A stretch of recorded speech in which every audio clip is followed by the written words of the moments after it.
agenda. Invocation, Mr. Bell, you going to take care of that? Yes. Thank you. Mr. Camardi, pledge? Yes, sir. Okay. Approval of the minutes for the February 4th and February 18th meetings. Any discussion on that?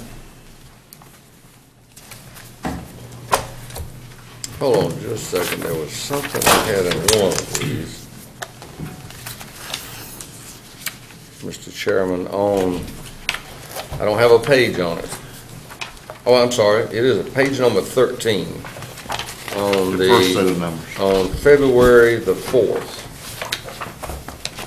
Maybe I'm reading that wrong, but let me make sure I am reading it right. In the last paragraph there, it states that one architect, that's about the fourth line down, one architect previously hired by the Board of Education estimated the cost of Grantham Middle Schools at less than $13 million. I think that should be the Board of Commissioners, because we had hired that particular architect.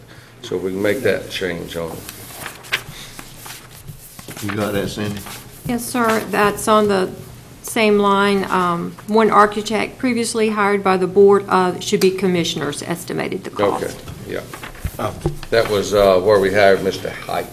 Did he, excuse me, did he not also do some work for the Board of Education in the past? He did, but, But was it, oh, okay, so in other words, that's what they are I'm saying. just guessing, I don't know whether that's. So actually, that would be correct. That would be correct. Yeah. Because what they're doing is referring to the fact that he was previously hired. Yeah. Okay, I'm sorry. Excuse the interruption. Thank you, Mr. Chairman. Okay. Any adjustments to the agenda? Yes, Mr. Chairman, if you don't mind. Yes, sir. I have one item that I would like to bring up. We can either discuss it a little bit now, or we can wait. The Downtown Development Corporation is a part of the city government, and they have some real interesting things going on. And we went to that meeting over in Kinston where the city is partnering with the county is partnering with the city on some items. And they're going to be doing some good work in the downtown Goldsboro. As you know, people in the city pay county taxes too, so I'm not saying that we got to participate in all the things that they got going on. And I wouldn't dare say that, but I would like for us to, if the board will approve this, is to offer a $1,500 sponsorship for the program that they got going on over the next few months. And I think everybody's going to be real happy and satisfied with what they're doing.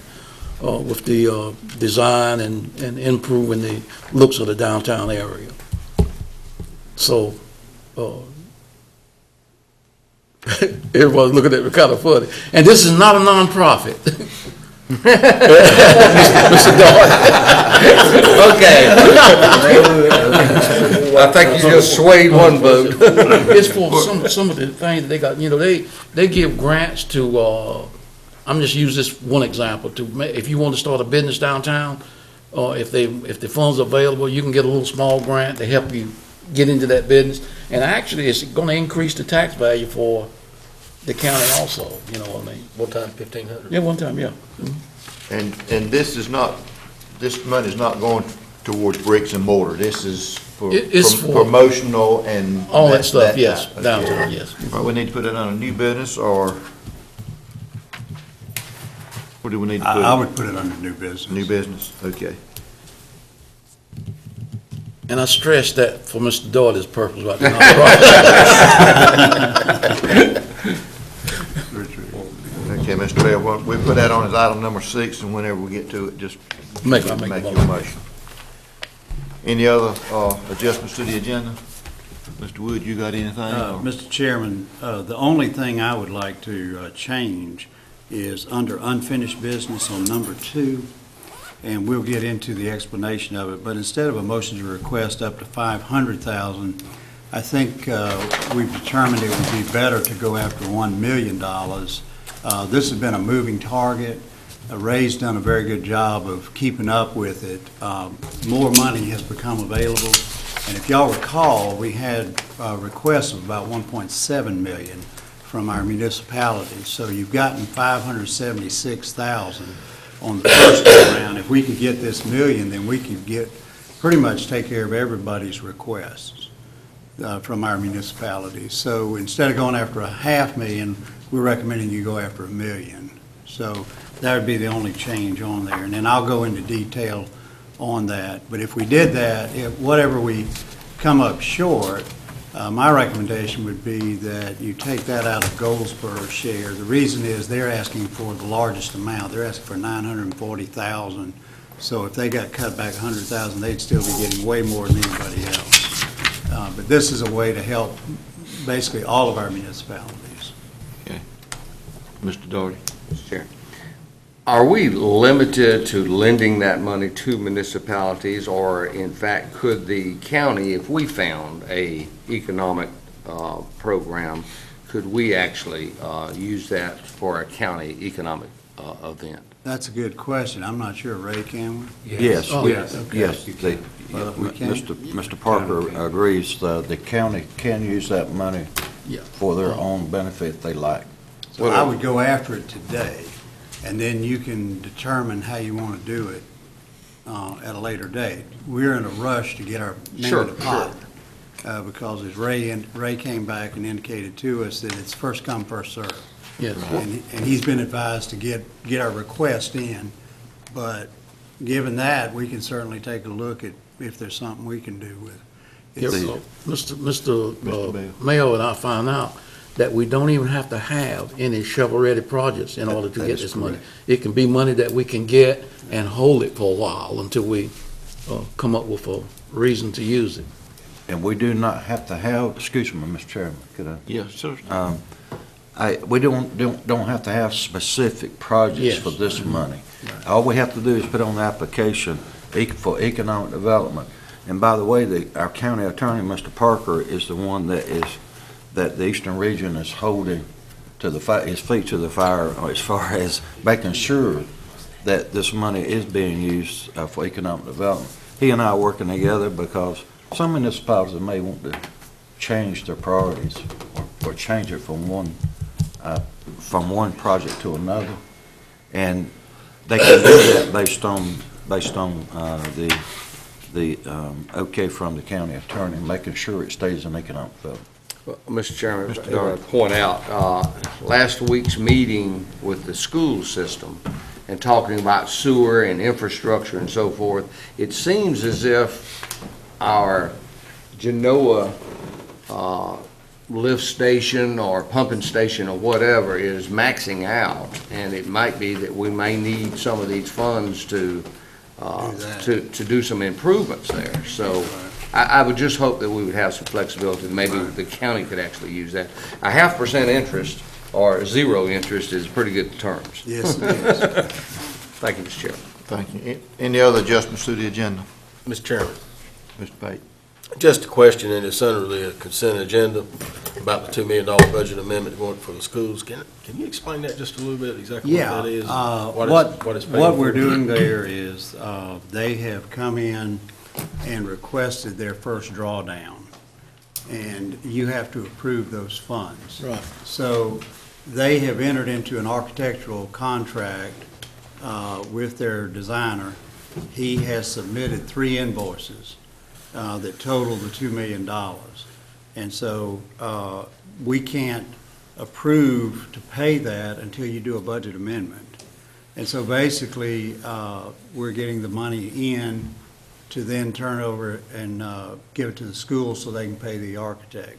But it's all within the money that was going to be allocated. If you remember, I gave you a letter from the superintendent where he indicated they had agreed to put up to, or they had agreed to put at least $5 million of current lottery or sales tax money into this project in addition to what we were going to do under the lease contract. So this is 2 of that $5 million Okay. bill. So they've agreed to do that. I asked him specifically, I said, I need that in writing, because I didn't have anything that said they had entered into that agreement. So he gave me the letter saying they've done that, And then they've sent over the 3 invoices, which you have in your packet. So it's a valid bill. They've also sent over the contract with the architect. So it's clear they've approved the use of $5 million of that money. They have entered into an agreement with the architect and agreed to pay him $2 million for the design, and he has submitted the invoices for the $2 million. Okay. Well, I didn't really have a problem with it being the consent agenda, but something of that large a number and Oh, I dollars. agree. I Yes, just I agree. wanted an explanation, for Okay. not only for myself, but Okay. Just their money. And the other one, number 5, just while we're on it, is this is standard procedure. The lottery funds are kept in Raleigh in the account for Wayne County Schools. They have to do a drawdown. And when they do that, the Board of Commissioners have to also sign off on it. So what you're doing today is authorizing the chairman to sign that document so that the schools can draw down the $6.1 million, I believe it is, of lottery funds. And again, all of that part is to help pay for, Pam, correct me if I'm wrong, that's for the $12.3 million. Yes, sir, for the 3 projects, That's the 3 projects that you're doing renovation projects for. with no borrowed money, all supported by lottery and sales. And the good thing there is, you need to get that money out of Raleigh, I was fixing to say the same thing. You're right. you know, because they keep playing around with it. So it's good that we've got the project ready to go and get it out of there. thank you for the explanation. I appreciate that. I'm sure the public does as well. I have a question, Mr. Chairman. Mr. King. While we're on that subject, when you go to Raleigh and apply for that make application, when the school board does that, I know that the 40% is for bricks and mortar, for building, for school construction, 40% of lottery funds. The $2 million, I understand, is going to the developer here in reference to engineering. I don't know about research and development, R&D. I'm not sure if that part of that $2 million is part of that. But is the $2 million of the $5 million, then I guess my question is that how, first I got 2 questions, part 1, part 2. Part 1 is that how much more of the $5 million will be used before we get into the bricks and mortar? First question. Well, that's a good question that I'm not 100% on yet because we haven't finished negotiating all those terms. Right. He shows on his sheet $4.1 million for design. So theoretically, you could have that, but the contract, if you read the contract for design, it says for $2 million, you've got the schematic design phase, and then you got the construction documents and specifications phase. So the way I'm reading that contract, you've got the plans. But there is another provision in there which I think he anticipated, and that is construction administration, where he oversees that. I'm not sure we're going to agree to that. Okay. But you would have to pay somebody to do that, but I don't see that being $2.1 million. I understand. So it won't be much longer before you'll be into the actual construction money with it. Okay, I understand. So part 2 is that when it goes to Raleigh and they're making an application for that, for the lottery funds, will it be scrutinized in Raleigh during the distribution process of this amount of lottery funds being sent into the system, school system, when actually none of it is going to bricks and mortar? No, because they understand that a part of any construction project is the design. Okay. So it's all considered a part of the capital cost, and all of that is capitalized Yes. as part of the cost of it. So no, that won't raise any Okay. eyebrows. Okay, thank you, Mr. Wood. Good. Anyone else?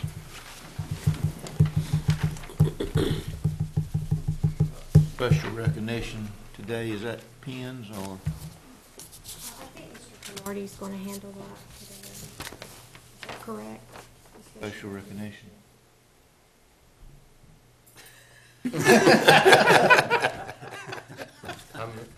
Does he look like he's ready? Are you gonna recognize me or something?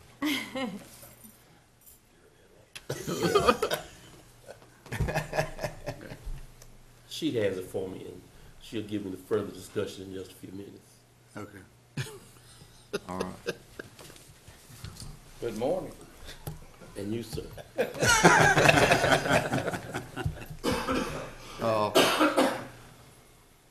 Appointment committee, Mr. Mayor, Yes, we have, one appointment this morning, Mr. Chairman. you gonna take care of that? Yes, sir. Unfinished business, got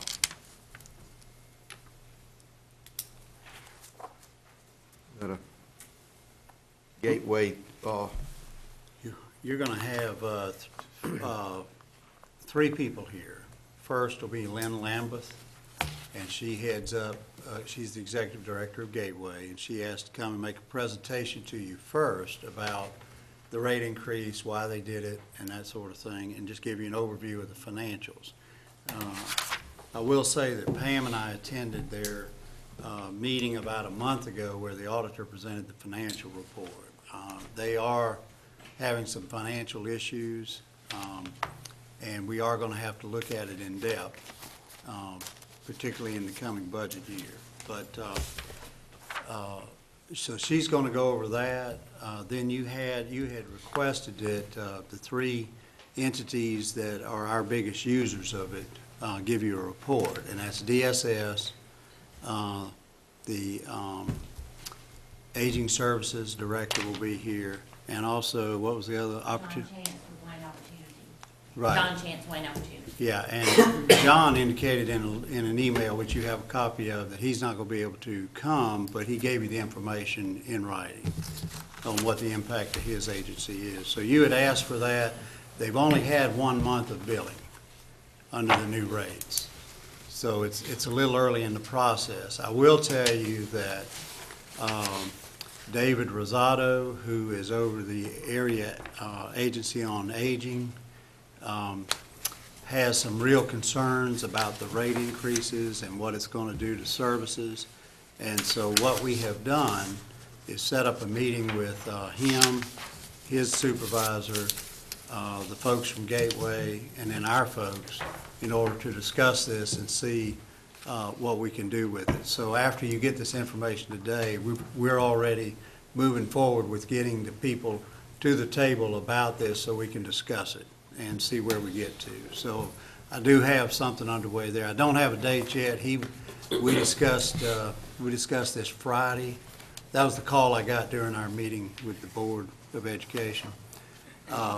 He's to get back with some dates and times for me so we can get them down here from New Bern. Mr. Chairman, Mr.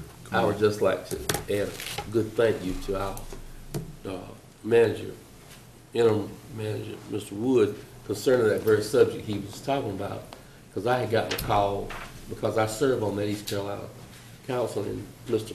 Prasada was sharing with me and asking me some questions relative to that rate structure. So Yeah. it is a very sensitive, need to discuss subject, so thank you very much. Thank you. Yeah,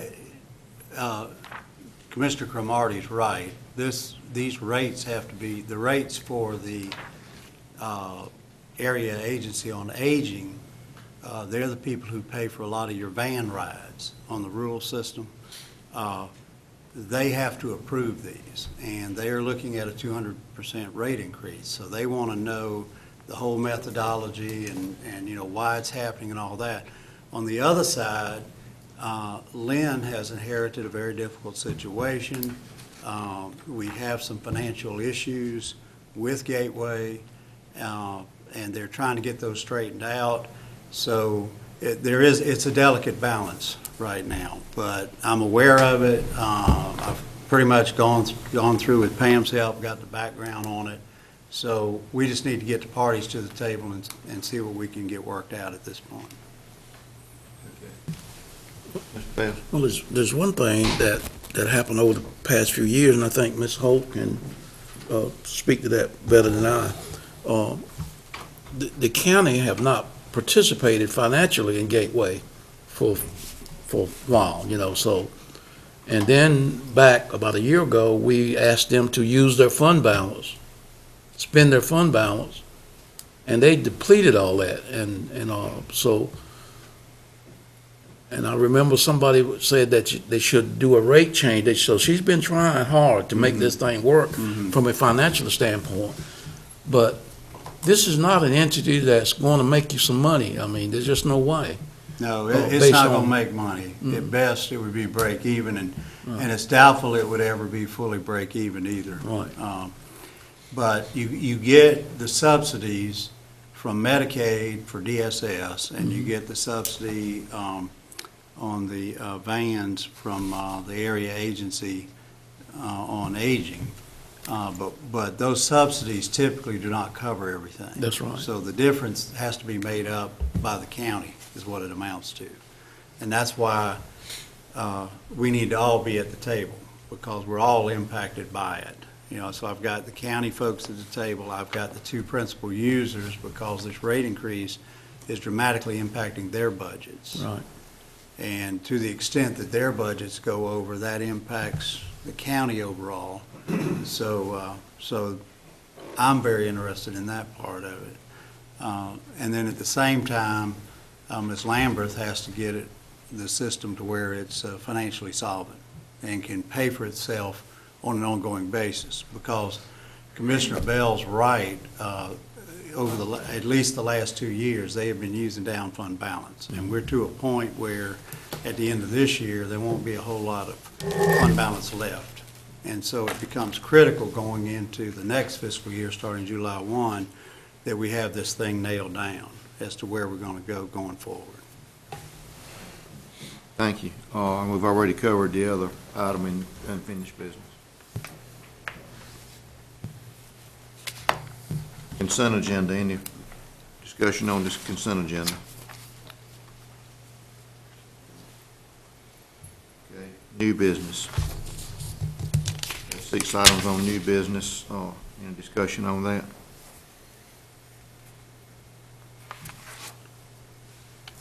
Ten o'clock, we have public comments. Closed session, do we need to go into closed session this morning? Yes, sir. We've got one for attorney-client privilege and the other for economic development. Let's get through the rest of this and we'll go into closed session before our 9 o'clock meeting. Board of Commissioners Committee reports and comments. Y'all may notice that previously that these two had been separated. We felt like for the sake of time that we would combine those two and let the commissioners do their committee reports and their comments at the same time. County manager's comments.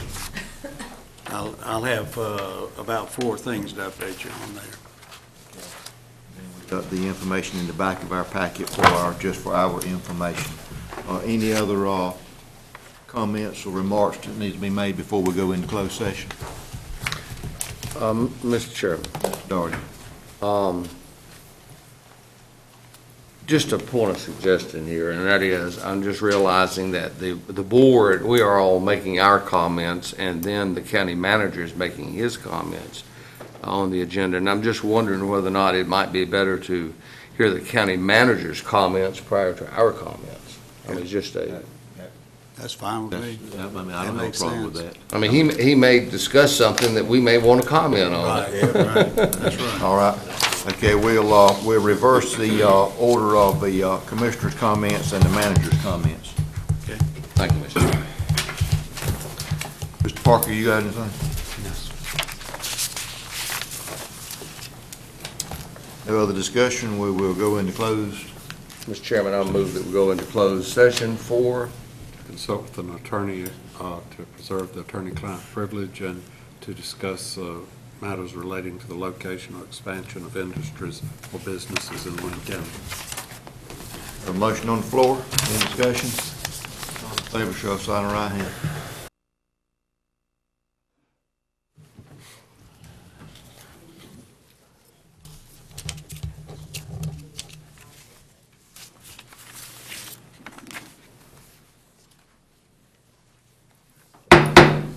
Past 9 o'clock, time to conduct the business of the Wayne County Board of Commissioners. We asked if you have your cell phones or pagers, please put them on silent mode or either cut them off. Invocation, Mr. Bell. Thank you, Mr. Chairman. I have the pleasure of introducing the brother of our great sheriff, Mr. Larry Pierce. I'm going to ask Reverend Freddie Pierce, if he'd come up and give them, arrest us with the morning prayer. Gentlemen, on behalf of the Wayne County Sheriff's Chaplain Association, it's a pleasure and an honor to be here with you this morning. Let us pray. Heavenly Father, we thank you for this day. As the psalmist tells us, this is the day the Lord hath made. We shall rejoice and be glad in it. Father, as we carry on the business of the county, we pray, Lord, for those that are within the sound of my voice here in the room, and especially our county commissioners, Father.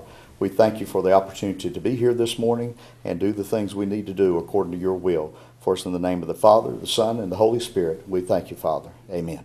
Thank you, Reverend Thank you, Pierce. gentlemen. Mr. Marty, pledge.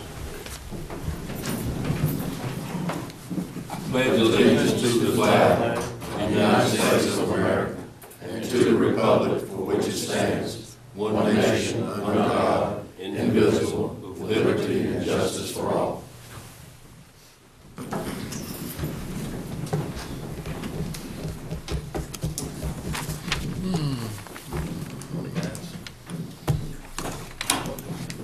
Do I have approval of the minutes for the February 4th and February 18th meetings? Say so moved. Have a motion on the floor. Any discussion? All in favor of the minutes, show of sign of right hand. Motion carries. Discussion of the agenda. Comments or questions on the agenda? I want to have him. Mr. Chairman, on the unfinished business under item number 2, we need to change that motion to request from $500,000 to $1 million, as we discussed earlier at the work session. Thank you, Mr. And Wood. we've also prepared a resolution for you to adopt on that, which would be the $1 million, and also spells out the rules for how we're going to administer that program with municipalities. Okay. Any other adjustments to the agenda? I think the other one was under new business, the Downtown Development Association request from Commissioner Bell that you consider a $1,500 donation there. Yes, sir. That has been added. Any other adjustments? There was one other. Mr. Chairman, Yes, sir. there was one other. You were going to switch the Board of Commissioners comments with the county manager comments. You were going to switch. Yes, sir. We're going to reverse the order on the agenda. Board of Commissioners committee reports and comments. We're going to move the county manager's comments in front of that. So if he does have any comments that we want to discuss afterwards, so we're going to reverse those two items on the agenda. Anything else? I think that's it. Okay, and then we have our public comments at 10 o'clock, and we will need to go back into closed session at some point today at the end of the meeting.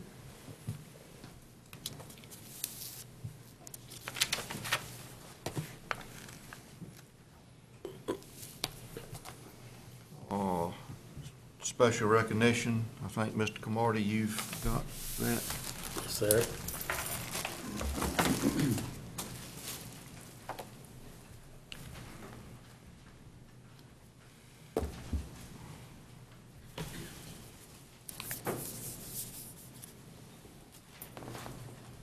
Mr. Chairman, would you please stand? I would just like to say that, before I read what's on this plaque and our words cannot absolutely express the appreciation that these gentlemen here are sitting with us here on the stage, and of course, the staff and everyone that comes in contact with Wayne County's business during the day. All these things cannot fully appreciate the effort that Mr. George Wayne Aycock put in over some weeks prior to us bringing in our interim county manager. He came forth every day and helped to guide the Wayne County government through some tense time probably. But more than that, he just gave some levity to everything involved, right down to sending people home or giving them directions to go home when it was snowing and getting up early in the morning with gentlemen who would determine whether or not the weather was good enough for us to come out. So not just things that George did by himself, but the things that he coordinated, having done by some great people who work for Wayne County. So in that, having said that, let me read this.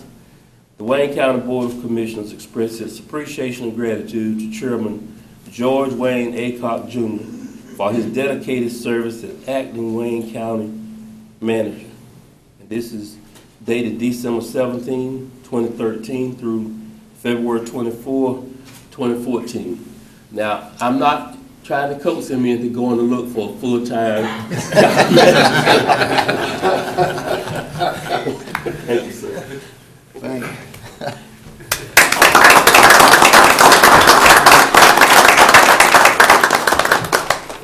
Y'all caught me off guard. I do appreciate this to Mr. Carty. I was just joking a while ago with the comment I made. But it's an honor to serve on the Wayne County Board of Commissioners. But to be asked to step up to the plate and kind of take hand of the ship for about 7 or 8 weeks.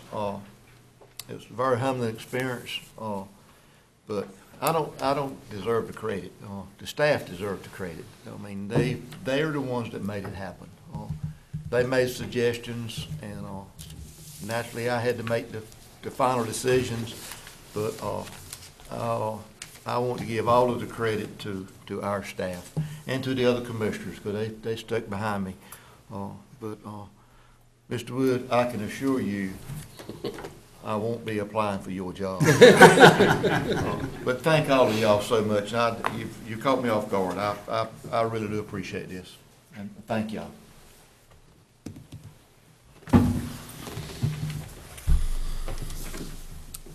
Appointment committee, Mr. Mayo. Yes, thank you, Mr. Chairman. If the commissioners are in your agenda, about a third of the way from the front, you'll see appointments, page number 1. We have one appointment this morning for the Wayne Health Corporation Board of Directors. The resignation of Dr. Griffin. At this time, we want to appoint Terry O. Jordan, and this has been recommended to the appointment committee from the Wayne Health Board. If you look a few pages over, they have a letter of recommendation that we appoint Terry O. Jordan to the Wayne Health Corporation Board of Directors, and I would like to make that into a motion at this time, Mr. Chairman. I have a motion on the floor from the appointment committee. Any discussion? No discussion. All in favor, show of sign of right hand. Motion carries unanimous. That's all the appointments we have this morning, except Commissioner Pate has a comment, Mr. Chairman. Mr. Chairman, just to add to the appointments that we got to start making in the future. Had a call from Tammy Childers, Eastern Carolina Workforce Board. She's had a retirement. Who's out there? Fletcher Bazell, who did work for Excel, has finally retired. I don't know if everybody knows that. He's been an HR manager forever, longer than I've been alive, probably. But anyway, that position does need to be filled, needs to be filled from the private sector. And additionally, we've got another one coming up in June that may well have to be appointed there. So we need some people from the private sector to please complete applications for the East Carolina Workforce Development Board, which brings a lot of training dollars into Wayne County, and so we can spend money and make our workforce the kind of workforce that everybody wants. Anyway, that's what I wanted to bring out this morning. I promised I would do that. Thank you. Thank you, Mr. Pate. Move on to unfinished business. Item number 1, Mr. Wood, you want to kind of... Yes, sir.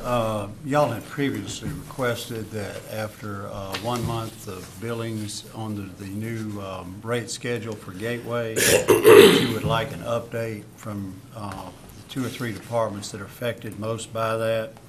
What we have done in response to that is we have those three agencies with us.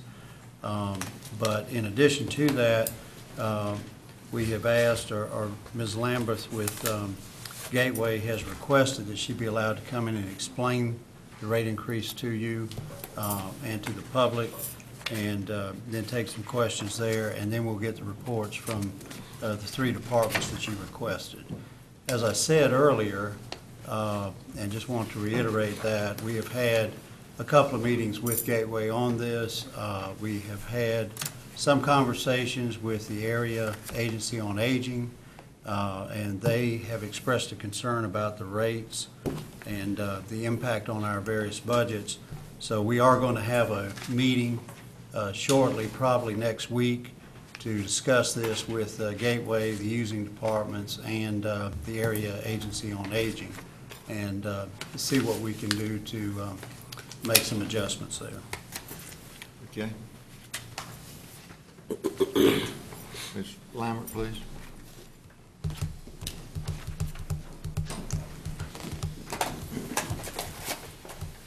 Good morning. Good morning. Thank you for the opportunity to review the results of the implemented rate increase for the Transportation Authority. With Governing Board approval, the new direct mile rate went into effect February 1st. As a result, billed contract revenue went from $38,344 in January to $93,671 in February. It becomes clear very quickly just how much the system has been underbilling for years at the previous per-trip rate of $8, and how this has contributed to the depletion of the fund balance. I do have a handout, if I may.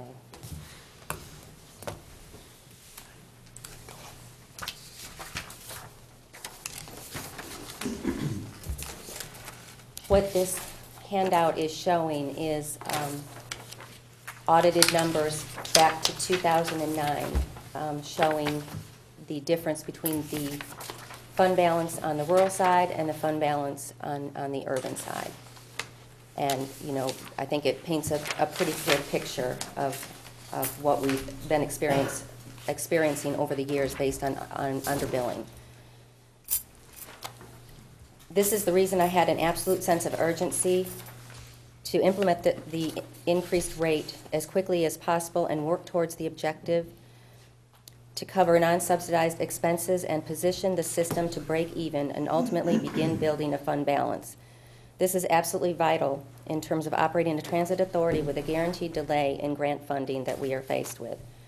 As an authority, it is important to note that it is a standalone entity and is responsible for designing its revenue streams so as to maintain a positive fund balance and also accrue sufficient operating reserves. I recognize that drastic changes have been made, and I understand the difficulty this imposes on the paying agencies in terms of managing budgets and planning for the future. However, it is also important to note, as with any business, non-subsidized expenses need to be covered in order to survive. My staff and I will continue to work with the agencies to address and correct any issues that arise on both sides. I have the commitment of the Vice President of CTS, our scheduling software system, to help us as needed, and have also provided additional training on this software for my staff to ensure that we are efficient and as effective as possible. Next steps will be to continue to analyze the data as it becomes available. It's very difficult to provide a large amount of analysis with 1 month of information. However, I will say that the analysis that I did initially to come up with the direct mile rate was right on target with what we actually experienced in February.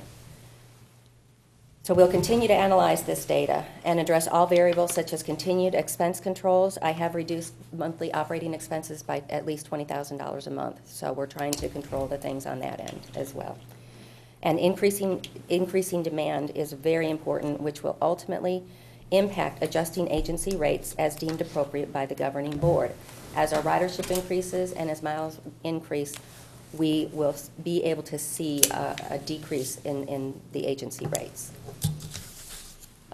We will continue to partner with the agencies and identify other revenue opportunities. I have committed to providing assistance to the Services on Aging program through the end of this fiscal year. In addition, through my transportation network, I have been aggressive and identified grants that could be available this fall that Services on Aging and WOC can apply for. These funds would technically be available July 1st, 2015. Again, there is a built-in delay in grant funding such as this that pushes it out probably another 6 months.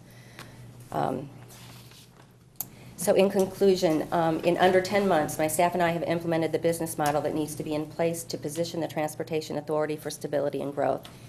However, it's important to remember that it is one thing to turn the system around so that we are at least breaking even on a monthly basis. The challenge of grant delays, outstanding debt balances, and zero fund balance remains in the forefront. And I do want to express my appreciation for your continued support. It's been a challenging time. And I also want to thank my board chairman, Bruce Gates, and my governing board for their support over the past 10 months. So I could take any questions you have at this time. Before you do that, gentlemen, if I may, I've been a member of Gateway's board for 8 or 9 years now, and chairman for 5 of those years. Lynn has been a breath of fresh air and has our full support, and I feel she's probably the first director that really understood what was going on with Gateway and our fund balance. So we appreciate the effort that she's made to cut bare bones in this organization to keep it afloat, and we're pretty thin in our fund balance. Thank you. Any questions for Mr. Gates or Ms. Lambert? Mr. Daugherty? I was waiting for somebody else to raise their hand. I understand that we need to be concerned about the profitability of the system and bring it at least to a break even. My concern is, are we shifting the cost over to the local taxpayer? To give an example, I see a statement here in regards to estimates related to the senior center, and here it is right here. And it says a rough estimate for next year, and they are estimating the total cost of ridership to be $258,000, whereas the funding would only pay for $100,000. So the county, in essence, would have to increase its funding share to $158,000 a year. Am I correct on that? That or you cut rides. $158,000 is actually shifting over to the county to actually supplement that. Am I correct on that? I believe that's what my understanding is. And it would have to be a similar thing with our other agencies as well. Similar. I would say it's similar, and I think that when these folks present, it's a little bit different, I think, for the DSS Medicaid model than it is for the other agencies. I suppose with that in mind, my question is, are we still considering, or are we not considering, actually having a fixed route within the county versus a model where you actually go, what is that, on demand? The on demand. Is that what it's called, on demand? Mm-hmm. Are we considering that? As part of the operation, there's a lot of dynamics that can be considered. I think that my experience has been and this is focusing on the rural system with the human services transportation, which primarily focuses on the elderly and disabled and low-income residents in the county. And the dynamics of the county and the geographics requires our vans on the rural side to provide on-demand service, to get them to medical appointments, to get them to dialysis. And a lot of it is the nature of what those medical appointments are and where they need to go, far reaches of the county to bring them in or whatever that might be. I think there's opportunities for fixed route systems as I can get more into the details of the demand, in areas like Fremont or, other areas out into the county that could bring them in. And I think also the grant that I was awarded for the Job Access Reverse Commute could provide just that fixed route service. And what my goal is to do is to figure out where that demand is. And if it's employment transportation focused. So, and I have reached out to my counterparts at the Institute for Transportation Research and Education, and they're helping me to analyze these routes and to determine where those needs are and what we can put in place to address that. Mr. Chairman. If I could follow up, Mr. Chairman. My concern is, as we continue to advocate for more use of the system, as you stated, increase the ridership, as we increase the ridership, so does the cost shift come back over onto our local budgets.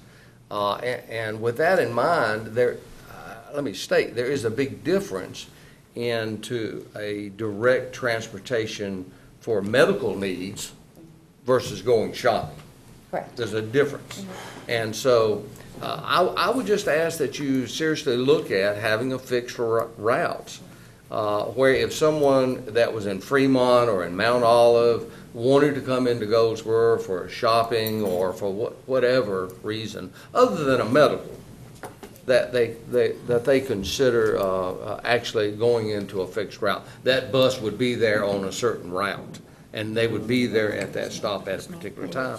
And maybe that would be a blend, is what I'm saying. And that's the only thing. And that absolutely would fit in with the model of a deviated fixed route, where it's more consistent with subscription drivers and it's more open to the public. And it's almost like a clover leaf of going out to the reaches and bringing people into Goldsboro. So, and that's what I'm familiar with, so yes. I knew you had a terminology for it. What was that again? Deviated? Deviated fixed route. Thank you very much. Thank you, Mr. Mr. Chairman. Chairman, could I add something? Mr. Wood. Just to, since Joe brought that up, just to put this into perspective for you, last year, looking at the audit for 2013, the rural system, which is the system we're responsible for, lost $183,217 on a non-GAAP basis, meaning on a budgetary basis. The urban system lost about $102,000. So what we're talking about is, from our standpoint, is about a $183,000 problem. Now, if Ms. Lamberth has cut some of the operating expenses, which I think she has, then that further reduces the amount of revenue that we would need to make up. So as we're discussing the rate increases and that sort of thing, it seems to me we would look at the budget for this year, what the estimated expenses are relative to what was in the audit first, and then that will tell you how much additional revenue you need to generate through the rate increase. And then we can look at whether what we've put in place is sufficient, or if it's more than we need, or that sort of thing. But that, to me, would be the key analysis as we get into this. But I wanted to give you all that figure. That's the, from her standpoint, the problem that they have is about $183,000 issue. But that was as of June 30th of 2013. And of course, we're into the current year now. The other thing is, this rate increase did not go in until February, so we had 8 months under the old rates in the current year. So we would also need to look at, if it's in place for a full 12 months, where would we be on it? But we'll be looking at all of that as we meet with them and Mr. Rosado. Mr. Moore. I just want to seek a little bit of clarification on the term that you're using. I heard a fixed route. That means that theoretically you might go down 111 and turn down 55 and work your way through there and come to Mount Olive and then come back up 117. And then folk would have to come out there and catch the route, maybe at the Durham Lake Crossing or some other store. I would just like to harken back to 1962 when I was in high school. City bus line in Fayetteville had a fixed route. My mom cooked at a restaurant, and at 9 o'clock at night, I'd walk out there to walk her home. And it didn't matter whether it was raining, sleeting, or snowing, that was my job. And I realize everything costs money, but I don't want us to deviate from the fact that the people that we're trying to serve in the rural areas, they might just live 300 or 400 yards off of that main route. And we're talking about senior citizens and people who are on dialysis and various other things. There was a gentleman who lived across the street from me, and I don't think he's a friend of mine. I'm not gonna call his name, but he passed away. But while he had a pretty good problem getting out to them because of his condition, he did have some difficulty getting in the van. But when he came back from that dialysis treatment, he had a much bigger problem getting back in the door. And I don't want to be too dramatic about this, but all you had to do was see him struggle to get from the van to the door, and you would realize how it would be impossible for him to walk down a lane, half a mile back to his house, or hoping that somebody might be able to intervene and haul him back there. But that's not going to happen every time. So as we look at the dollar figures, and I can appreciate that, I heard someone say today or over the last week or two that some of these things cannot be made a profit. And I would just like to remind everyone as we talk about this issue that as we age, we're going to need some help that goes beyond dollars. And I understand the process of a rate increase and what it takes to balance the sheet that gets it out of the red. I understand that. But I also want us to keep in consideration that we are dealing with citizens, and we're dealing with the old population who sometimes just do not have the opportunity to do what they did when they were younger. We're all getting there. Thank you. Anyone else? Mr. Chairman, Mr.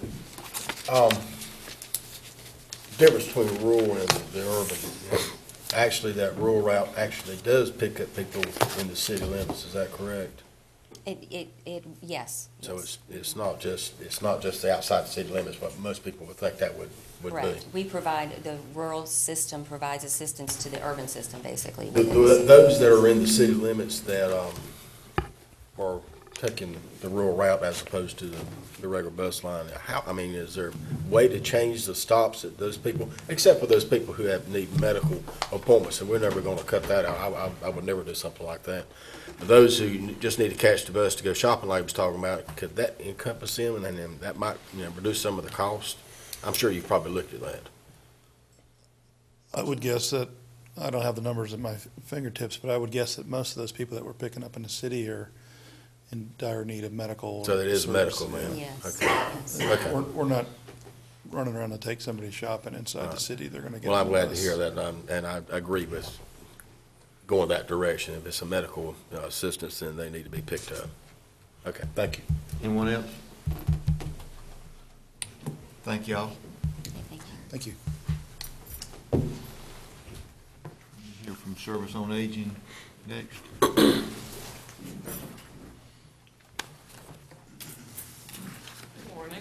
Morning. Thank you for inviting me here. I believe you have my report already, and I'm going to review it based on February's bill, which was at the new rate. I have a couple different categories of rides. There was the EdTap rides, was a total of $7,178. And there were 415 of those rides, so the cost worked out to $17.30 one ride. General rides worked out to $16.15 one ride, and medical rides worked out to $28.93 per ride. Lynn has graciously allowed the ADA, which is a disabled riders, $2 ride, so that helps bring down the rate of all the others. And then there's something called no-shows. If I have a senior who's scheduled to take a ride and for some reason they don't take that ride, I'm still billed for that ride, and I have to work that into the rate, and that's included in those other rides. So if you compare the new rate of $3.82 a mile versus the old rate, which was $8.50 per ride, my total February cost was $14,032.21. I divided that by 17 days of transportation, so I came out to a daily rate of $825.83 for the day. January, which was at the $8.50 rate, was a total of $6,877. There were 20 days of transportation, so that worked out to about $343.87 per day. So I took this new daily rate of $825 and multiplied it by 21, which is the typical number of days we have transportation, to come up with an estimate of about $17,000 a month with the new rate, what my transportation would be. As you mentioned about medical rides before, I don't turn down dialysis riders. My general rides are capped. I'm not accepting any new riders. But my medical rides, if I get a call for dialysis or something like that, we're still taking them, and we're getting about one a month. So I had to calculate in that increase to get an idea what the rest of the year would cost us. So when I calculate in that increase, I get about $76,000. And then the other thing I felt I had to include with estimating this was February was a low transportation month because of the weather. It's very cold, it was icy. Seniors don't go out so much when it's like that. They'll cancel the doctor's appointments, they'll do whatever. So I think there might be a 10 to 20% increase in rides. So I estimated about $76,000 to $91,000 to make it through the rest of the year. Now, I have a balance of $69,000 in the fund, and that includes the $22,000 EdTap that Lynn has given me previously. They have promised an additional $20,000, so with my $69,000, her $20,000, and the $10,000 the board has promised us, I do believe I can make it through the year. And this is all estimates because if I have a dialysis rider that's out in LaGrange, suddenly my cost could increase a great deal. Or if I lose a rider who's far out, I could save some money. It's going to be very difficult basing it on a charge on where somebody lives. So a rough estimate for next year, if I go with that $17,000 a month times 12 months, is about $204,000. And then once again, I have to estimate adding dialysis and medical riders. So I figured that could be up to $50,000. So a grand total of $258,000. My funding right now is about $100,000. I do not expect that to increase next year. So obviously my concerns are, how am I going to stay within budget? I also have a concern about setting a unit rate. The way I get reimbursed by the state is they will pay a amount per ride. They're not going to give me a variable amount. I have to set an amount and live by it for the year. So with the rides being so variable, how am I going to set that unit rate? And that's something I'm concerned about. And also with this new system, I'm seeing when I get this February bill, even a ride in the same place, going from Pikeville, this lady's home, Pikeville to the senior center, it varies. And I thought it would be the same, but it's the software determining what the best, I guess, route or cost. So same lady, same ride, $41 one day, $49 another day. So that makes it harder to know what the rides will be. What we have done to try and offset the cost is if I have a senior living in the city limits and they're capable of walking and getting to the bus stop, we buy them bus passes for 50 cents and we give them to them for their transportation. Our choir also did some fundraising. I no longer give rides to senior games or any of those extra activities that they like, and they actually did some fundraising so they could pay for it themselves, so that was great. I have started contacting local churches to see if they'll use their vans and transport our seniors. I haven't had any luck with that yet, but if anyone in the viewing audience has a church van that drive our seniors some places, I would greatly appreciate hearing from them. Lynn mentioned the possible grants. They wouldn't, if they do come in, they wouldn't kick in next year. It'd be the following fiscal year. And that leaves me with the cutting rides. So that's where Services on Aging stands. Any questions or comments? Mr. Daugherty? I'm not understanding why the medical dialysis and medical rides are not billable to Medicaid. Because a person has to be on Medicaid and qualify for Medicaid. Right. In order for Medicaid to pay for a ride. So if I have a person who contacts me on Medicaid, we send them to DSS. Thank you. Well, let's let me ask Mr. Marty. follow up to Mr. Daugherty's question.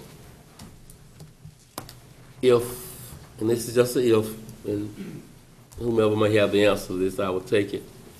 If the state of North Carolina had accepted the additional opportunities for Medicaid, was some of the people that you're not able to serve now, would they fall into that category that Mr. Daughter is talking about, that might be able to get those rides paid for? It's sort of a general question, but I'm wondering. They would, so that's probably. So today, we're sitting here knowing that there are some people in Wayne County who could be served, who are not being served because the state of North Carolina did not accept some Medicaid opportunity that they could have. Therefore, the cost of these will probably shift to the Wayne County taxpayers back versus getting this federal money opportunity that we could have gotten. I just wonder if that's close to the fact. I mean,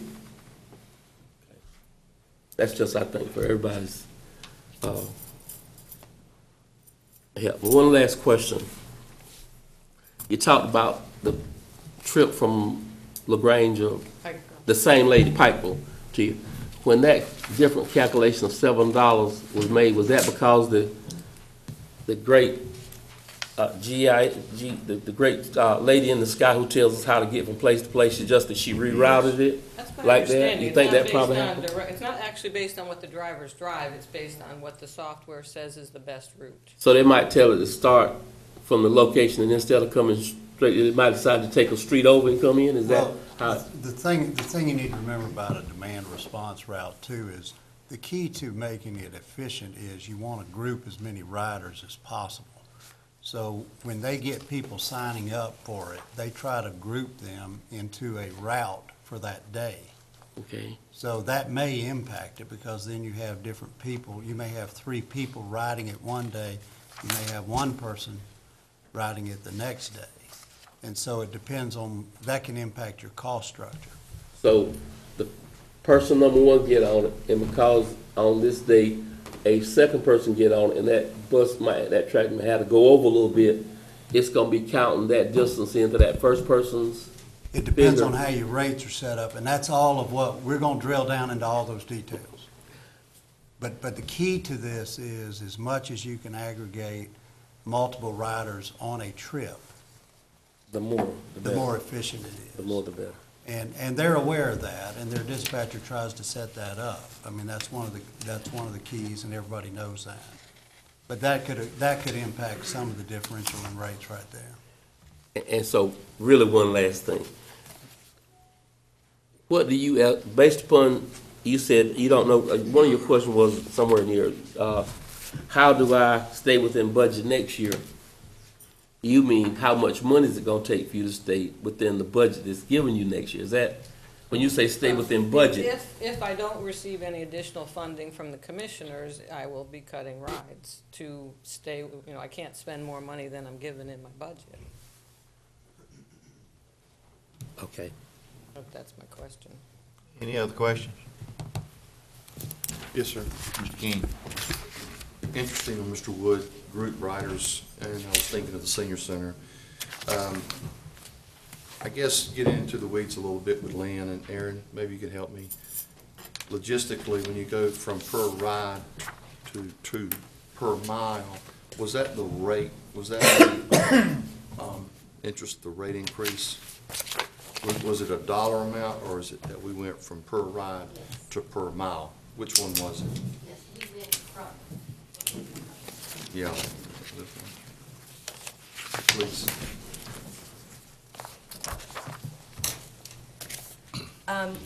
Basically, in the industry, there's a billing model that is used by a lot of systems.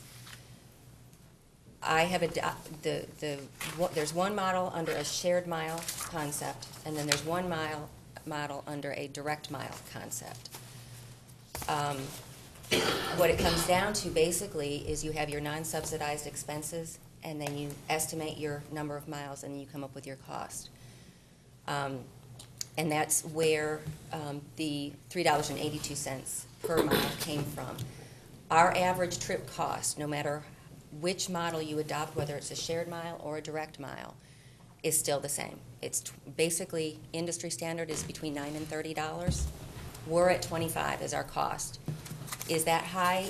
I believe it is, but we're just starting to turn the system around and try to get some of these operational efficiencies into place and increase ridership, which would decrease the rates. But we are within industry standards, and I think that's part of the discussion that we're going to be having with Mr.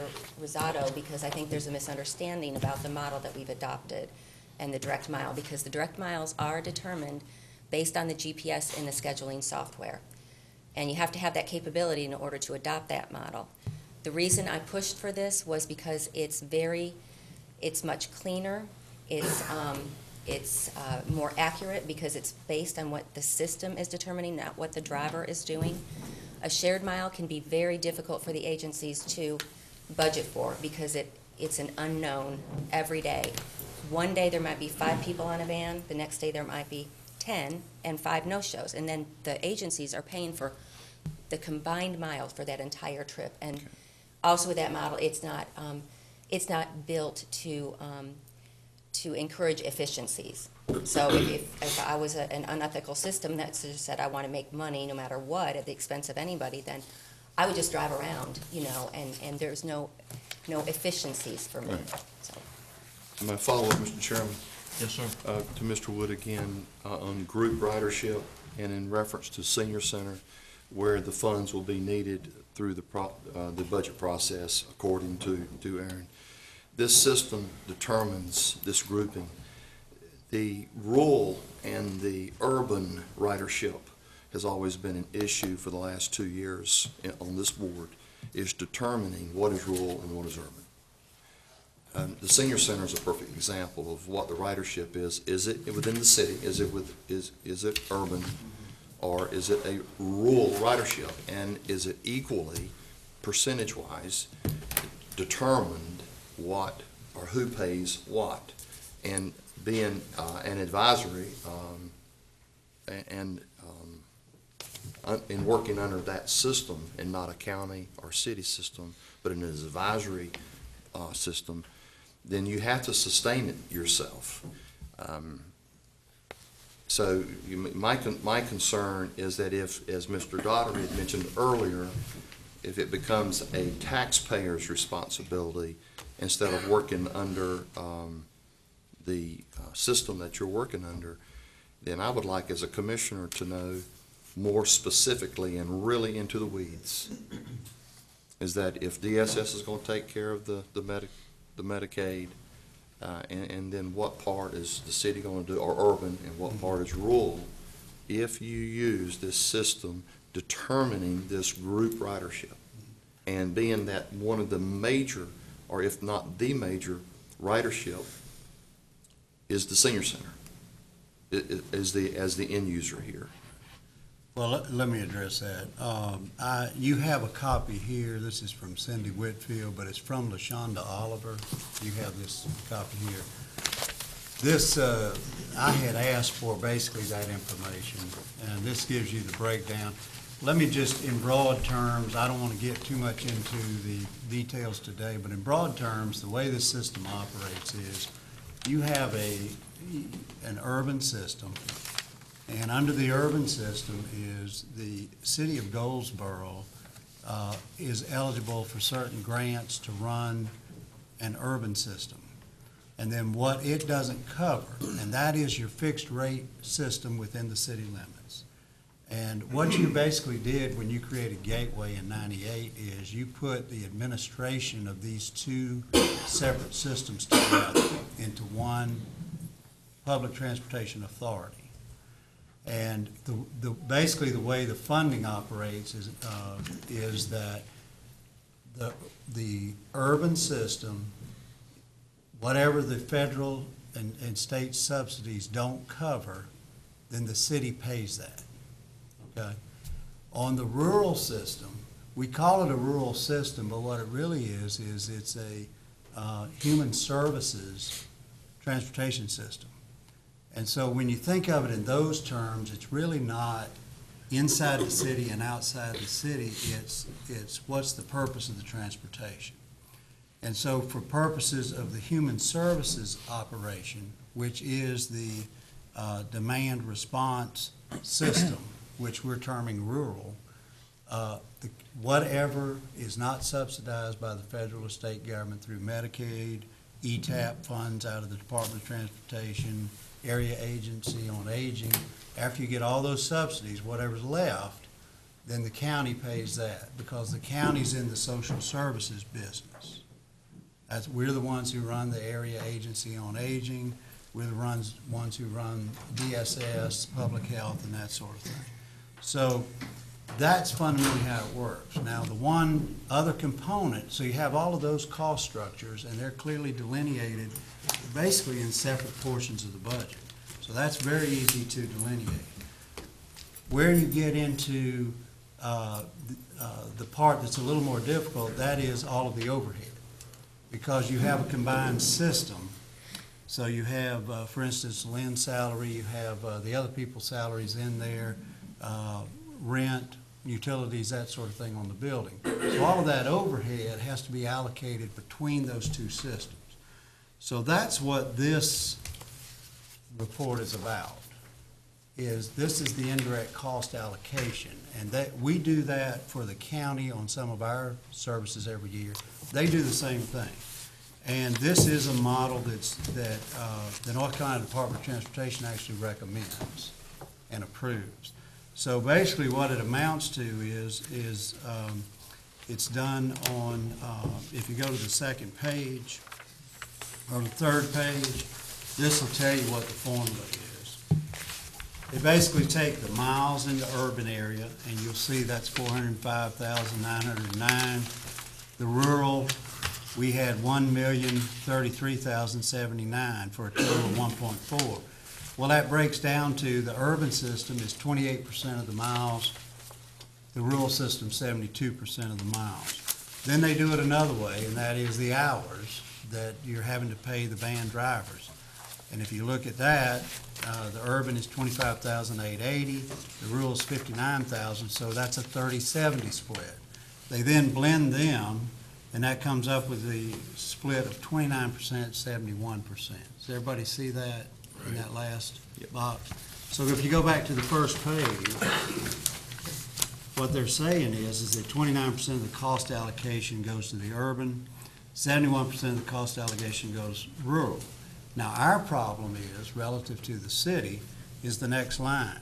You'll see that their cost allocation is covered 100% by a subsidy on that cost allocation. Ours is a 26% subsidy.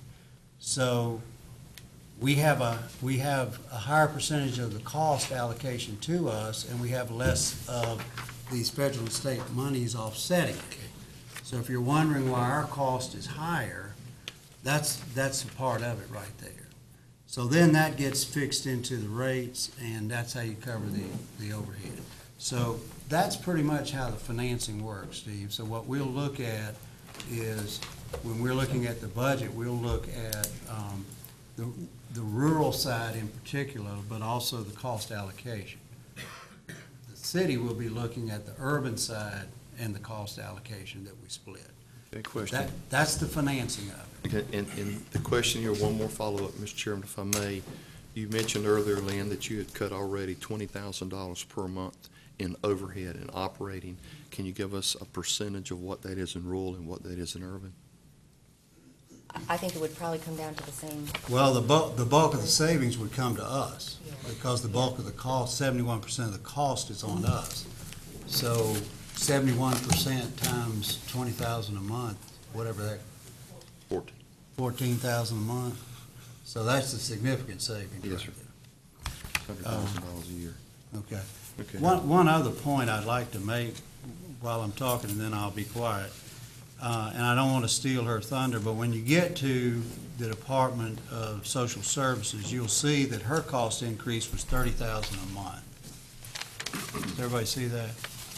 Well, if you extrapolate that, that's times 12 months, that'd be $360,000. You don't need $360,000 increase on her and a $158,000 increase on area agency to make up a $183,000 shortfall.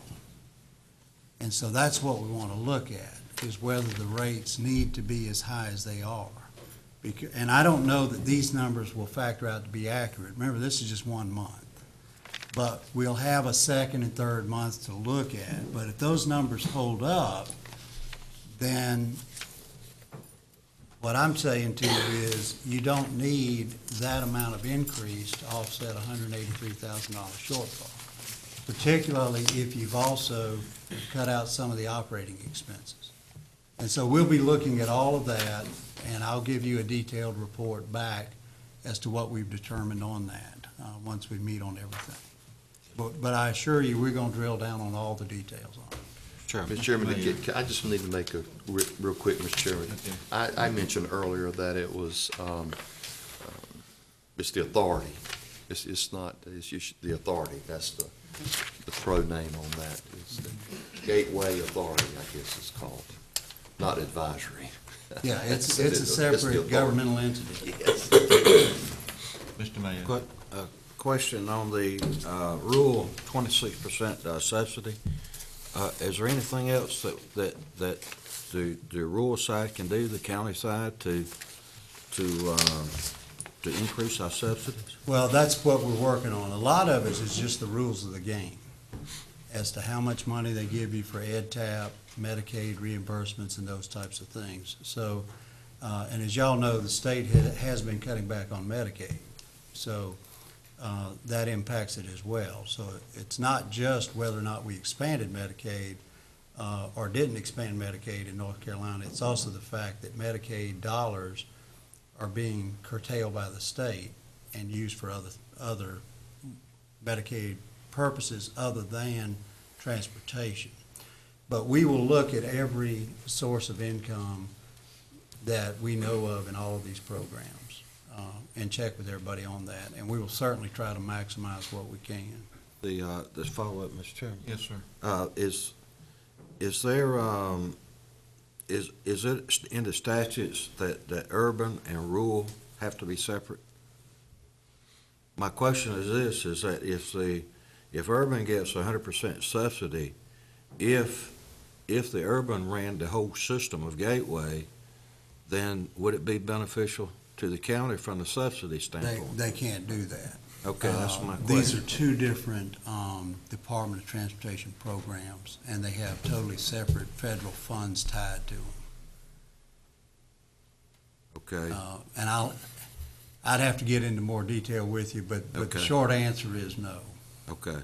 It's separate entities, but the county chose several years ago to combine them into Right. one roof. And by the way, that makes perfect sense. There's no reason to have all that overhead duplicated. Right. What you've done makes perfect sense. We've just got to get into this, look at the cost structures and look at the rates and see what it's going to generate on a 12-month basis.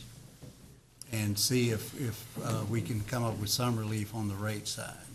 Well, I was just asking that question because of the subsidy factor. Right. But am I correct that the rural, we're carrying less passengers, but because of the distance we're driving, it's costing us a lot more because of the distance we're driving in the county. So that's the bottom line. Okay. That is the bottom line. Okay, thank you. Mr. Darby. I'm sorry. Because if you think about it, the cost to the system is the buses and the maintenance of the buses and Yeah. providing the drivers. Yeah. So you're taking more time, you got more hours of people to hire, and the vans don't last as long. Now, you also get grants to help offset some of the costs of the vans, but they also get subsidies to offset the cost of their buses. Mr. Doherty. Ms. Lamb, I'm gonna get a handle on this yet. Did I understand you to say that the rural system actually picks up passengers within the city limits? Yes. Yes. And then we bill the urban side back for the cost of that trip. And then the cost to Aaron in that case. So you would bill be the urban system the is urban billed side back for that at the Yes. same rate? At the $3.82 direct mile rate, yes. All right, and the next question that I have, and maybe this just gets right down to it, is there any way you can give us a discount in regards to the senior center? See, if you'll discount that 50 cents on the dollar, then we'll probably have this all handled. I can discount it if you can pick up the other part. Oh, no, we just want a discount. Thank you, Mr. Chairman. I have one little small question. The 100% subsidy that the urban side gets, is that because of the numbers in Goldsboro, or is it because of the demographics in Goldsboro? Why do they qualify for the 100% subsidy? That's what I'm wondering. The urban side is just a different world, basically, and we're considered a small urban system, and this is basically how FTA administers that program. I think the dynamics between the urban and the rural side, there's an annual community transportation program grant that we operate under, and that is where, we get a certain percentage of our expenses covered, and that's where you have committed, you in the past have supported the system with the 15% administrative match. So there's the additional grants that I've gone after are not structured to be able to use for those expenses. They have to be used for providing additional transportation. All right. I'm sorry. That's a great answer, but I probably didn't ask my question just right. Here's what I'm trying to get at. What makes a person in Goldsboro getting a ride different than a person in Mount Olive or Pikeville getting a ride? He probably has that answer, but I'm talking about urban versus rural, and what is the definition of urban as we're discussing it today? Is it the number of people that is it just because it's inside of a city limits, or is it demographics, or what? I think the terminology is creating the problem. Instead of calling it urban rural, you ought to call it a fixed route system, an urban fixed route system versus a rural, really versus a human services demand response system. And if you do that, I think you won't get as hung up on the rural versus city versus urban. And the answer to your question is that there are different federal programs. She's talking about FTS, Federal Transit Administration, or Transportation Administration. They just have different programs for it. And they put more money into the urban because they have to subsidize them in order to entice people to get into them.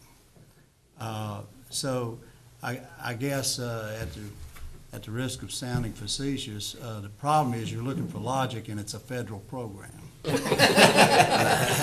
probably maybe the best answer of all. But the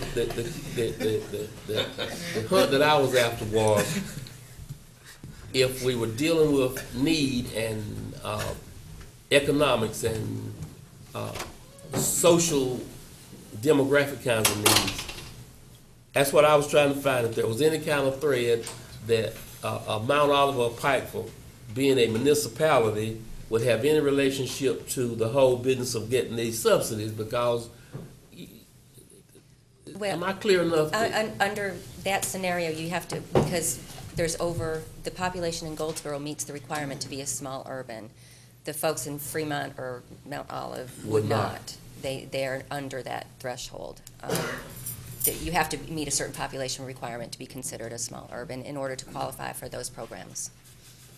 People in Mount Olive probably don't consider themselves rural.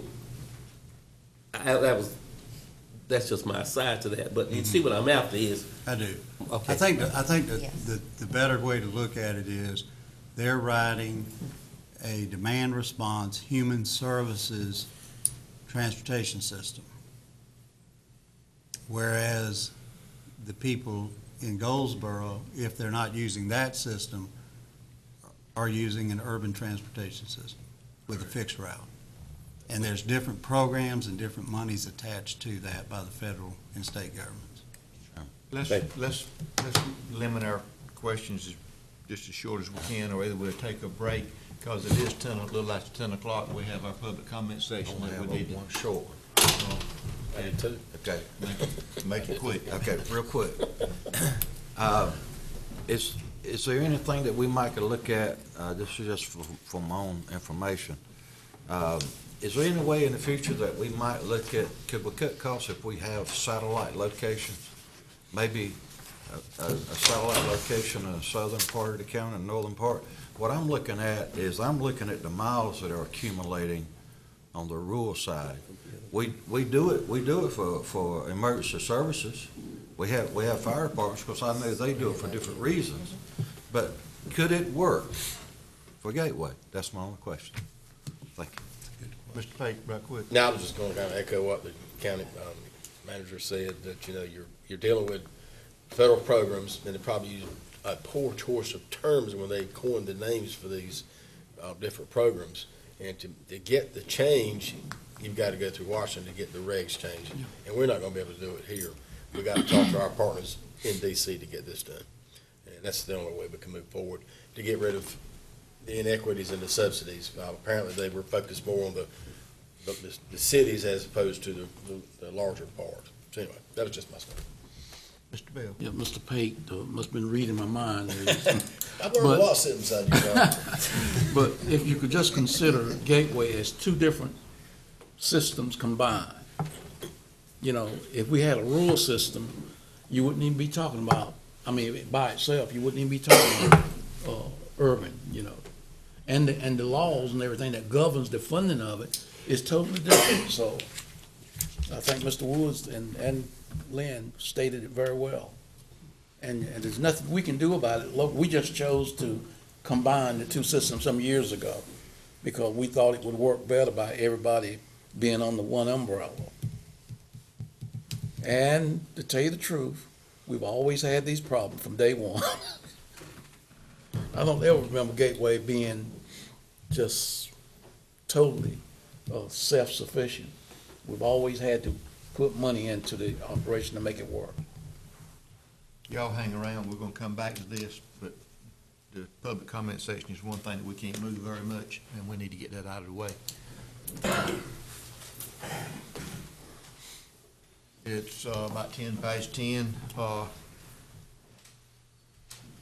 Public comment section is open. You're limited to 4 minutes.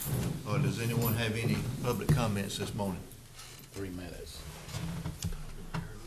If no one has any public comments, the public comment section is closed. That moved right along. Which is actually we're taking today. All right, now back to the subject we were on, the Gateway subject. I think Service on Ages is next. She says. Okay.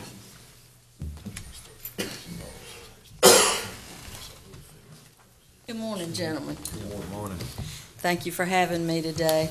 I believe you have the report of the analysis for the two programs that Social Services uses Gateway for.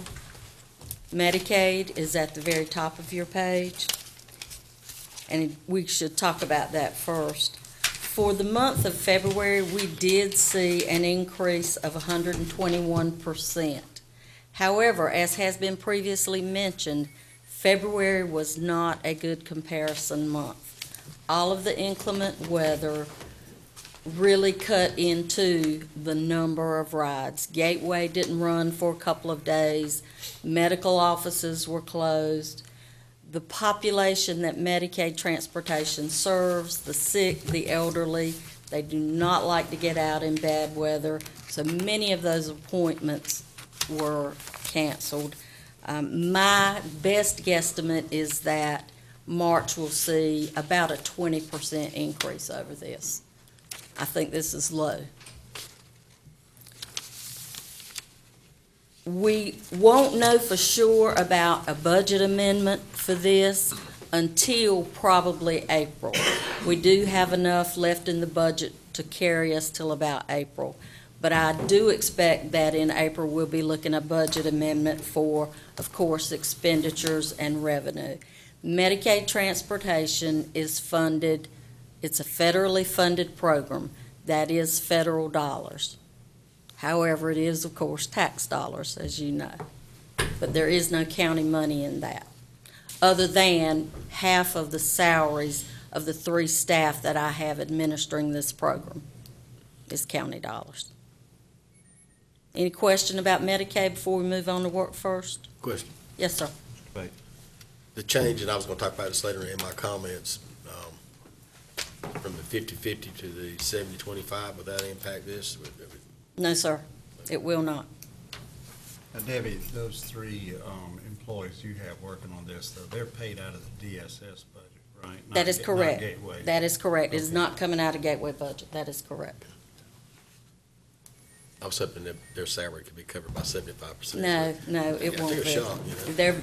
The 75% salary that we will be able to bill is very, very specific. For instance, we can use it for Medicaid applications, but not recertifications. So it's very limited. Okay. No, that won't help us. That was a good thought, but it won't help us. Any other questions, Mr. King? So April's next week, our first meeting's on the 1st, so you'll have a March synopsis in our second meeting. Does that be the 3rd week in April? Is that when you're gonna ask for it, 3rd week, second meeting? If we get the billing from Gateway in a timely manner, then yes, we can certainly have that for you. So we'll know what March is doing. Well, I would Yes, hope sir. we will have some resolution to this before that. So at that same meeting. Next week or the No, second the meeting in March? second meeting in April. 3rd week, okay. Thank you. Okay? Any other questions before she moves on? It's also important probably for you to know that all of Medicaid transportation does not go through Gateway. We do have gasoline vouchers that we provide for Medicaid transportation clients who have their own vehicles or who have friends or family members who can transport them. That is less expensive for us. Medicaid does mandate that we use the least expensive method. So if possible, we encourage people not to use Gateway, but to use a private vehicle. And then we authorize gasoline vouchers. Okay? Work First Transportation, if you'll look at that, that's about halfway down the page. Work First is the old AFDC program. This is a program in which we encourage low-income, unemployed individuals who have at least one child in the home to work towards gaining gainful employment. We work with them on gaining job skills, training, education, whatever they need. This program has been decreasing for years and years and years.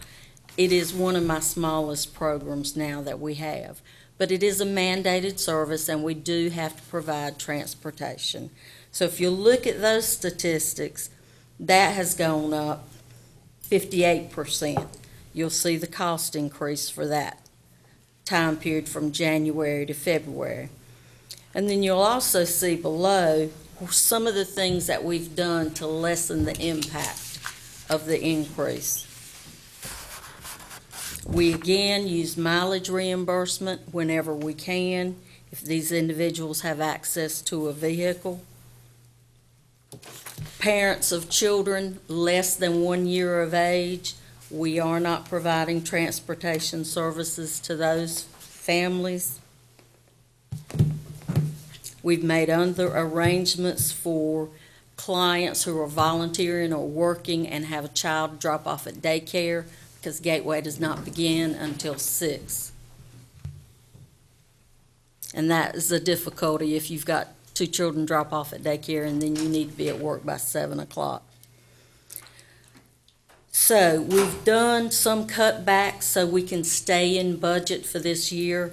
I do anticipate we can stay in the budget for this year. We can continue to cut back on those.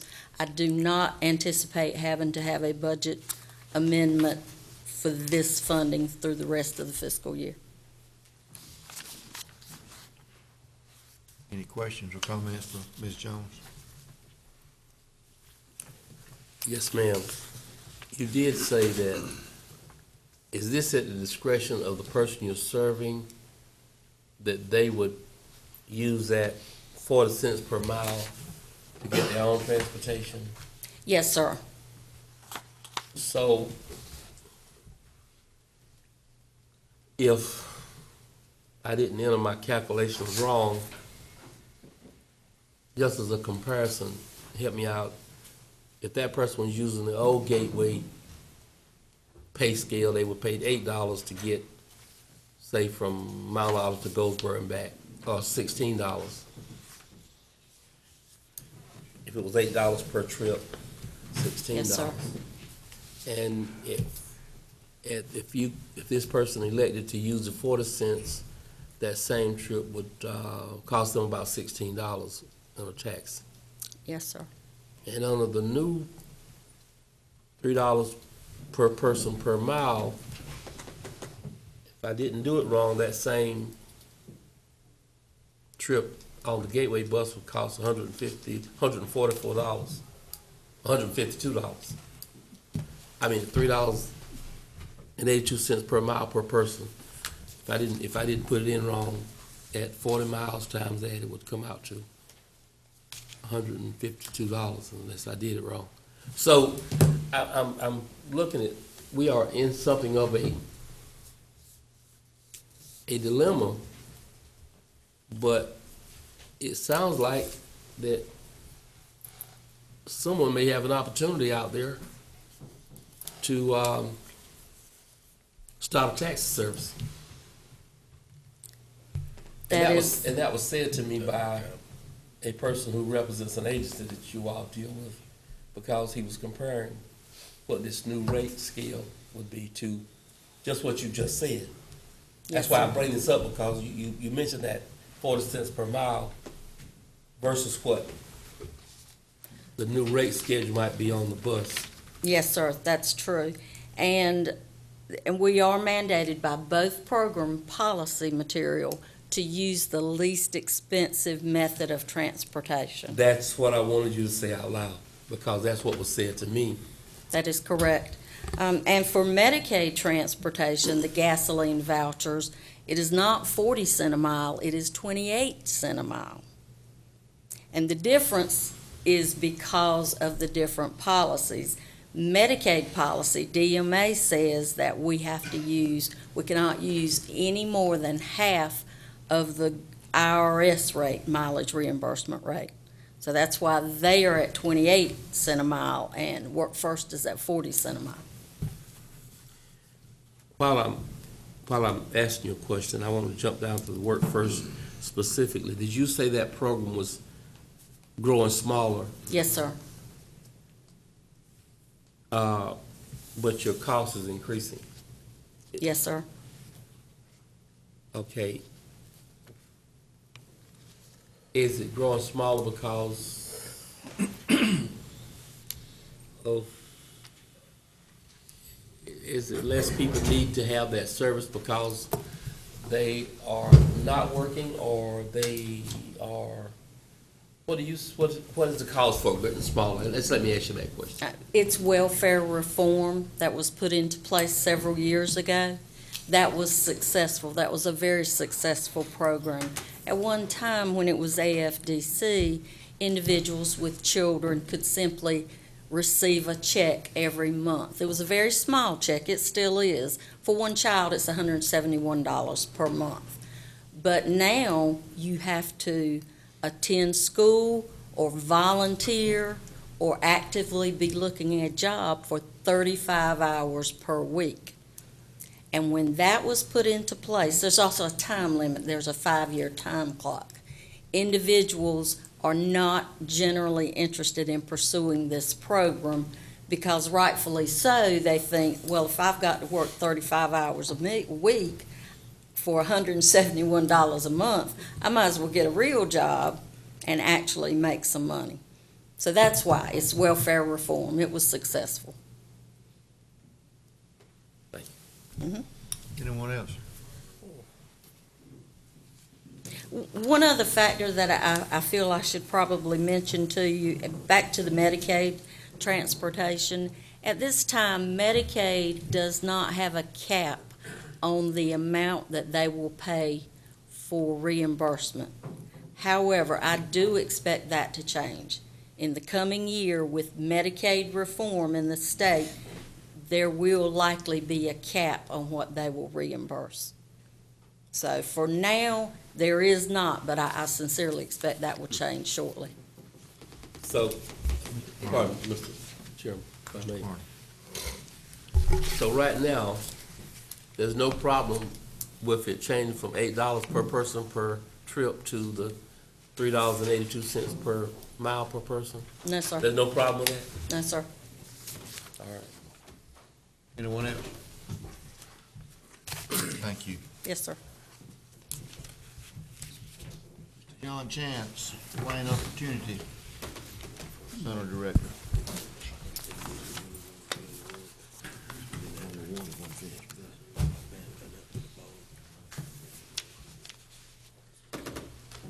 Good morning, gentlemen. I'll try not to belabor the issue.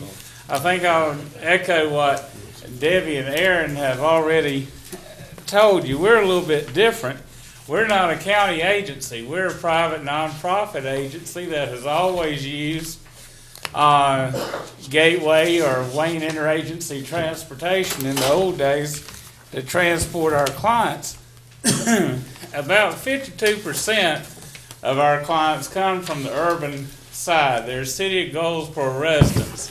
So they are on that side of the fence. We only have right now 9 riders that we're transporting on the rural side, and 3 of those we pretty much have to transport on the rural side because they're in wheelchairs or walkers, and we just don't have any alternative means to transport those people.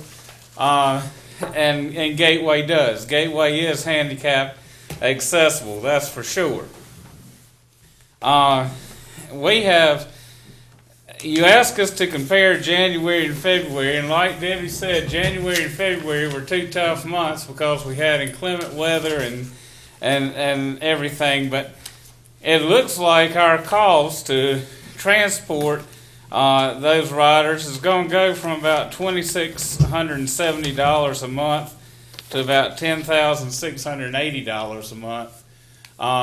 So it is a tremendous increase. I believe we will make it to the end of the year with our EdTap funds, and Lynn and I have already talked, and she's going to help us with some other alternative sources. So I think Wayne Opportunity Center will certainly make it through the year. I understand where you're coming from, and believe me, our parents have the same problem that you all do. They can't understand why the clients that live in the city of Goldsboro can go back and forth for $4 a day, and the clients from the rural area it's costing $3.81 a mile. So they have the same problems, but that's just where we are. That's absolutely where we are. So anybody have any questions? Question for Mr. Chance? I have a question, Mr. Chairman. Mayor. John, are you using Gateway exclusively? I know at one time you had cut back on using Gateway back in like November last year. Right, that's right. Some of our clients have chosen other means of transportation. We've encouraged our folks to come in on their own if they can, and we do have some that are using other transportation. The only thing that we pay for is through Gateway Day. That's the only, if they want us to continue to provide it, is through Gateway. We're not contracting with any other agency or anything. Now, that is interesting you would ask that, Mr. Mayo. I did talk with Jeff Herron yesterday at Vocational Rehabilitation, and VR has been a user of the Gateway system over the years to help their people go back and forth to jobs.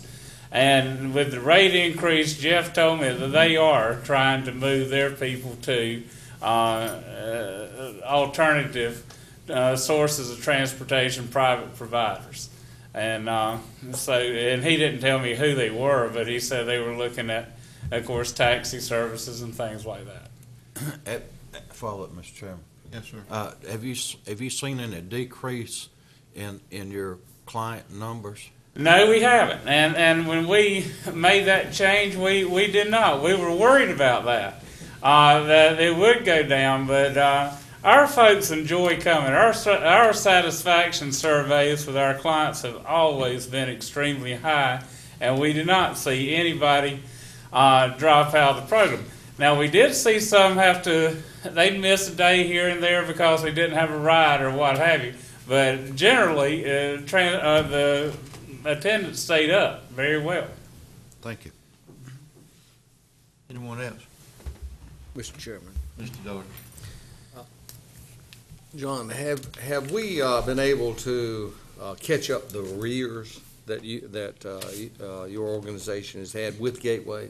No, we have not. We're Still slowly starting to catch up. We haven't caught up. No, sir. We have not.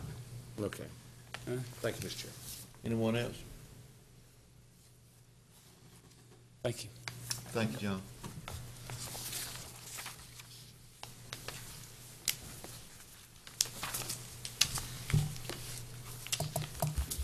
Mr. Wood, you got anything else on the Gateway project? No, sir. So we took care of number one. We're still up here at number one, Joe. All right, still under unfinished business. Shouldn't take just a few minutes to take care of item number 2. And then I'd like to take about a 5-minute break if we could.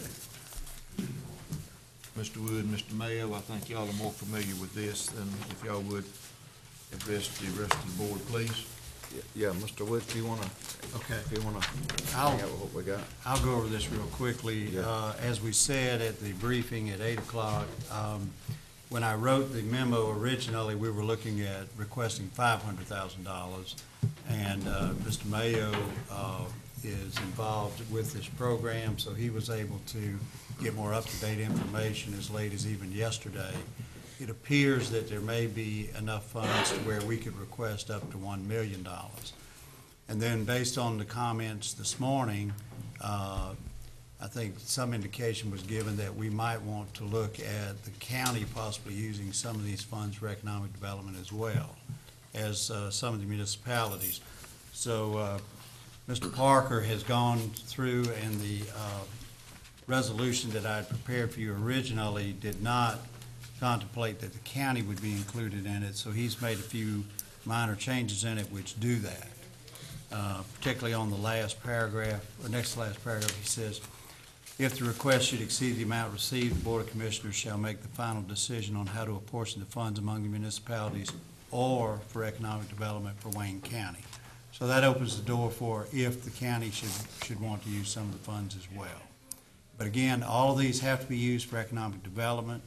The other thing that this resolution does, in addition to requesting the $1 million, and as we said this morning, time is of the essence on that because it's a first come, first serve.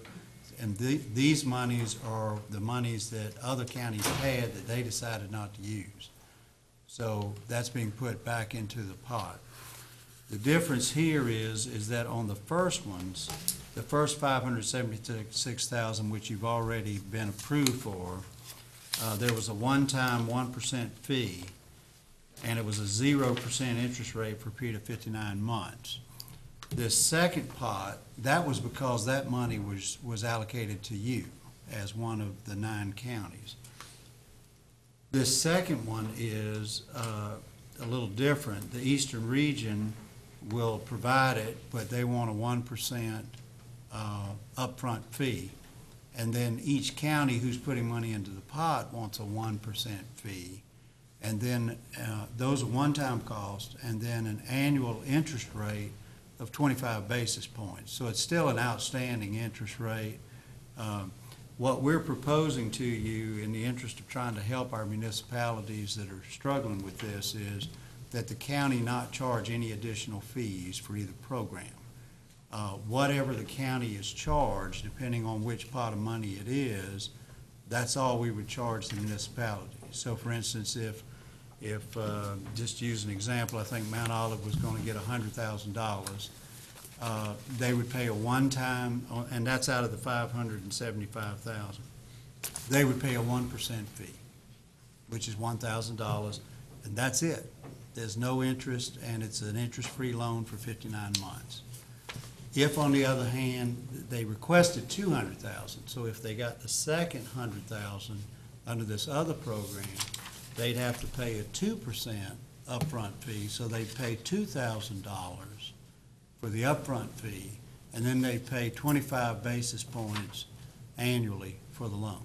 So it's still a very, very good deal for our municipalities. And if the county should choose to keep any of the $1 million for its use, we would pay the 2% of whatever that amount was, and we would pay a 25 basis point annual interest rate. So that's the rules that we've spelled out in here if you adopt this resolution. Any other questions to Mr. Wood or Mr. Mayo?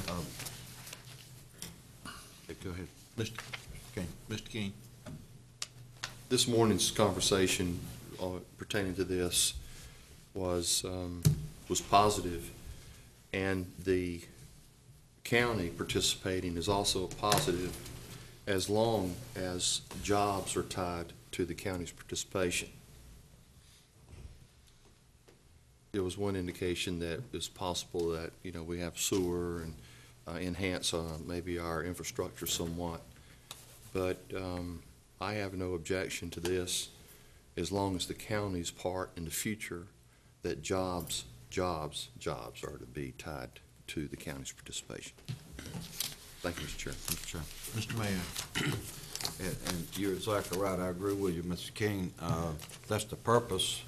That's the purpose of why we're going this additional mile to gain access to this money from other counties that are not going to use their allocation, rather than have it go back to the Commerce Department at the state level. I did want to give just, if you will, Mr. Chairman, if you'll bear with me a minute. I do have the latest email from Sylvia Nesbitt at Eastern Region, and I think our county manager and Mr. Parker have that from last Friday. But I just wanted to go over this for just a moment. Carteret County, for example, they've indicated they want to borrow cross-allocation loans themselves. So they have submitted a loan application for $250,000, but here's the key. It wasn't signed by the county manager or the county commissioner, so really that's not any good. They are actually meeting, they got a county commissioners meeting, I don't know when that is, to get in their application. So it's on the first come, first serve. So we need to be proactive and get ours in today or tomorrow if we can. Sylvia says that Craven County, they don't know if they're going to be signing the cross allocation loans form in order to. Dupin is holding onto their money right now for a possible project. Green, they have passed a resolution to cross over allocations, and their figure left over is about $396,000 that's going to be available. Is that right, Mr. Parker? Yeah, that's about. Okay. Onslow County, they have passed a resolution for crossover allocation loans. This crossover allocation means that the county commissioners have voted to loan that money to another county. So all of Onslow, the $576,923, they have already signed their resolution to loan this money. Pitt County is going to use most of their money, but they will have approximately $81,000 left in their account. So what we're looking at this point, not knowing about some of these other counties at this point, we're looking at about $1,053,000 right now that's available, not including these other three that we don't know what they're going to do yet. So that's just a matter of an update as to what's happening. Keep in mind, it's been a little bit unorganized to a certain degree because this is the first time this has ever happened. This is something that the Eastern Region is going through for the first time. So the attorneys are having to sort of play as we go. And it's almost on a daily basis, I'm getting reports on the interpretation of what we're supposed to do. So what we need to do today, and I'll just reiterate what Mr. Wood has said, we need to get the resolution done that we're looking at, and we need to fill out the application for the loan, which we're aware of, and get it to the Eastern Region. It's on a first come, first served, that's what I'm understanding. So, do I need to, do you think that I or someone needs to read this resolution, or does everyone understand what we have here? Understand. It's Mr. Parker's and Mr. Wood's call. I think it's been explained very well. Okay. Mr. Chairman, I move we accept the resolution as prepared by Mr. Parker, Mr. Wood. I have a motion on the floor to accept the request from Eastern Region for the $1 million. Any other discussion? No other discussion. All in favor, show of sign of right hand. Motion carries unanimous. Can we take about a 5-minute break? Yes, Y'all sir. bear with us about 5 minutes.